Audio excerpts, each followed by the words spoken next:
Good evening বন্ধুরা।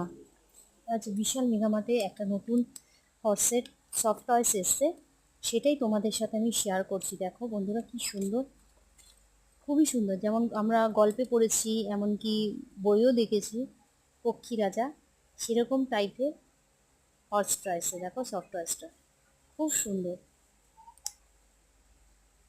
এত ভালো লাগছে দেখে, তোমাদেরও দেখে পছন্দ হবে। ভালো, আমার এই ভিডিওটা তোমাদের ভালো লাগলে লাইক, কমেন্ট, সাবস্ক্রাইব করে দিও প্লিজ।